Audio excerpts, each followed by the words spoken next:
So மெயின்ஸ்க்கு நம்ம என்ன prepare பண்ணணும் அப்படின்னு பாத்தீங்க அப்படின்னா இந்த டிஸ்கிரிப்டிவ் பேப்பர். இந்த டிஸ்கிரிப்டிவ்ல டைப்பிங் எல்லாருமே எனக்கு நான் டைப்பிங்கே தெரியல, இதனால நிறைய பேர் பாத்தீங்க அப்படின்னா நான் டைப்பிங் கிளாஸ் போறேன், டைப்பிங் கத்துந்து அப்படின்லாம் சொல்லி உங்களுக்கு டைப்பிங் சுத்தமாவே தெரியலனாலும் பிரச்சனை இல்லை, சரிங்களா? பட் ஆனா கண்டென்ட் தெரியும்.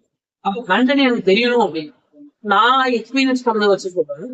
டிஸ்கிரிப்டிவ்ல டேட்டா பேஸ்ல நீங்க எப்போ ஒரு டேட்டா கொடுக்குறீங்களோ, அதாவது ஒரு சர்வே இல்ல ஒரு நம்பர் பேஸ்ட் ஏதாவது ஒரு டேட்டா, சரிங்களா? இப்போ அந்த கிளைமேட் சேஞ்ச் பத்தி ஒரு டிஸ்கிரிப்டிவ் எஸ்ஸே கேட்கறாங்க. கிளைமேட் சேஞ்ச்ல இப்போ அந்த கிளேசியஸ் எல்லாம் பாத்தீங்க அப்படின்னா உருகிட்டு இருக்கு. ஸோ அதுல ஒரு 70% ஆஃப் கிளேசியஸ் பாத்தீங்கன்னா ஆல்மோஸ்ட் ஆயிடுச்சு, உருகிடுச்சு. ஸோ இந்த மாதிரியான டேட்டாஸ் நீங்க அப்போ உங்களுக்கு எக்ஸ்ட்ரா மார்க் அப்படின்னா சரிங்களா? இது நானும் ஓனா எக்ஸ்பீரியன்ஸ் பண்ணிருக்கேன், சரிங்களா?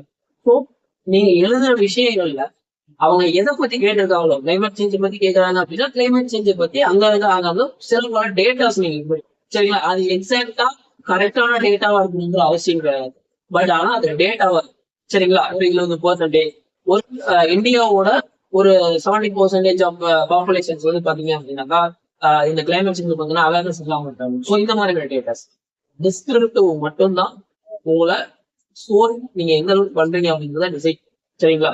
மத்த ஆப்டிடியூடா இருக்கட்டும், ரீசனிங்கா இருக்கட்டும், எந்த செக்ஷனுமே கரண்ட் அஃபேர்ஸா ஸ்கோரிங் பார்ட் அப்படின்னு சொல்ல முடியாது. கரண்ட் அஃபேர்ஸ் பாத்தீங்க அப்படின்னாக்கா கொஸ்டின்ஸ் அந்த அளவுக்கு ரொம்ப ஈஸியான இருக்கு, சரிங்களா? எல்லாருமே 30 மார்க் 40 மார்க்ல எடுக்க முடியாது, சரிங்களா?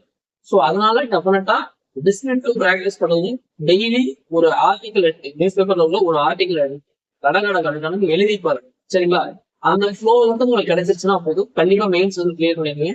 மெயின்ஸ் கிளியர் பண்ணிட்டீங்க அப்படின்னா 70% நீங்க கிளியர் பண்ணுவீங்க, சரிங்களா?